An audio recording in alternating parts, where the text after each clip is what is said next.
So before I really kind of get into what 44 and 45 are about, I kind of wanted to give you guys just a picture of what the whole entirety of the work is about. And so this work is all about how divinity lies in each one of us, how there are pieces of God in every living person and creature, and basically how we all need each other. What's really interesting about this is kind of at the time, the majority of the view was that God was just one person, and that it was all about just the hierarchy of people. So you had like the priests, and then you had the people under them and the people under them, and it's like you have to work your way up. But the whole of this work is basically saying, no, you don't have to work your way up. Actually, like the image of God lays in everything, and actually beauty and just his character lies in each one of us. And so it's really cool. And also just this idea that every person needs every person. There isn't one person that's better than another person. There isn't one person that's worse than another person. We all need each other in order to kind of keep society going. So looking at those ideas more specifically in section 44, Whitman just kind of begins to talk about how the earth is part of eternity. So he starts by saying, the clock indicates the moment, but what does eternity indicate? We have thus far exhausted trillions of winters and summers, and there are trillions ahead and trillions ahead of them, which means basically kind of like the idea of heaven, like it goes on and on and on and on forever. And I think Whitman really just believed in the idea that the divinity of people and the divinity of the earth is something that's a continuous cycle that's really never ever going to really end. And it's just a very unique idea, just that the world is something that isn't going to necessarily just fall apart, but that it's something that's going to be continually going as far as we know. So it's pretty cool. And then he kind of goes into this section where he hones in on the idea of unity and our need for each other. So he says, births have brought us richness and variety, and other births will bring us richness and variety. I do not call one greater and one smaller. That which fills its period and place is equal to any.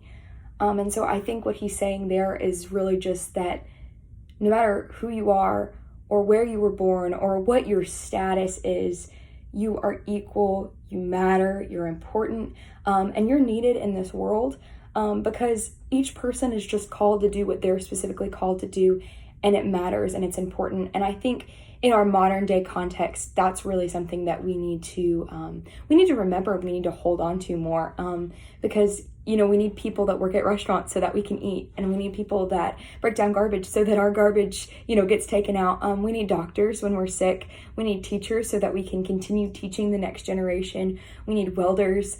We need people that are selling cars so that we can drive cars, and people that make dishwashers. We need all of those things because those help us run our everyday life.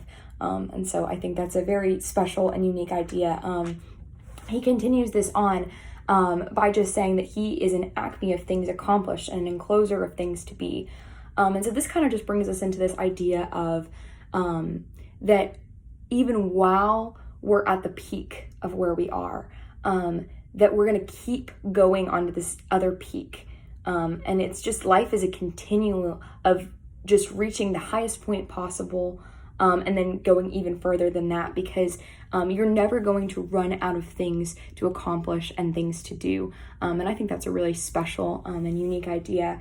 As he continues down, he again brings up this very divine humanity point, where he says, afar down I see the huge first nothing. I know I was even there. And so to give this kind of like a biblical context, it basically says in the beginning, there was nothing, and then God created the light and the darkness, and he created all these things, right? But he's saying he was there, like with God, like in the nothing. His existence was always present. And so I think that's a very interesting idea, that even before Whitman came to be, the idea of his soul and the idea of Whitman was in the air surrounding him. And so, yeah, I think that's a really cool and unique point. And then as he goes further down, he goes upon this unity, just basically of like how children need their mothers to care for them and to feed them. And he needs his neighbors to continue to take care of him even today. He compares these people that cared for him as a young child to cycles ferried my cradle, rowing and rowing like cheerful boatmen. And I just think that's a really beautiful picture of everybody just works together to raise children and to care for them as they go. And that's how we should all be for each other, even past childhood. As we move further down into section 45, we begin to get this sexual imagery from Whitman that kind of just continues on into some of the themes that we've already previously seen. So he says, "My lovers suffocate me, crowding my lips thick in the pores of my skin, jostling me through streets and public halls, coming naked to me at night, crying by day, ahoy from the rocks of the river, swinging and chirping over my head."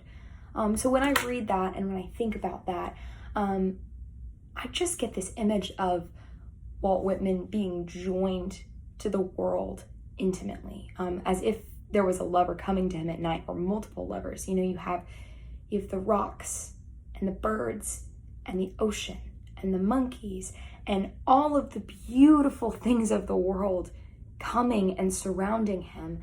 And it's as intimate and as beautiful and as special as being intimate with the person that you're in love with.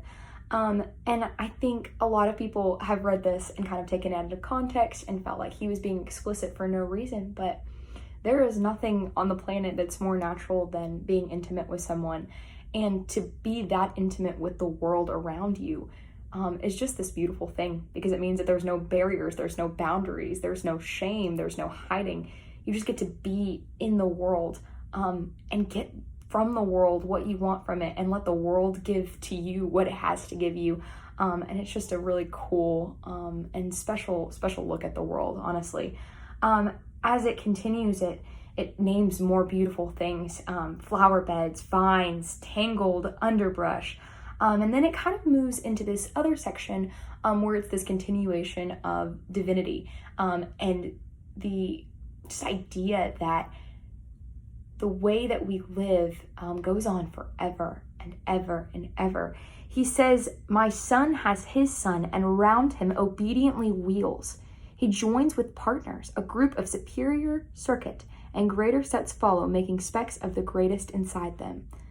So it's like this idea that even our very own son has his very own son that orbits him. Like, you're never going to run out of space and areas and world and land. It's just going to continue to go on forever and ever and ever. And that's because there's this divinity that lies in each one of our souls that can never, ever, ever die, because it just continues to go. Because, you're going to have children, and your children are going to have children, and they're going to have children. And other planets, there may be life where people are having children, or there's plants having children, or there's animals having children. It's just going to continue to go and go and go to all of eternity.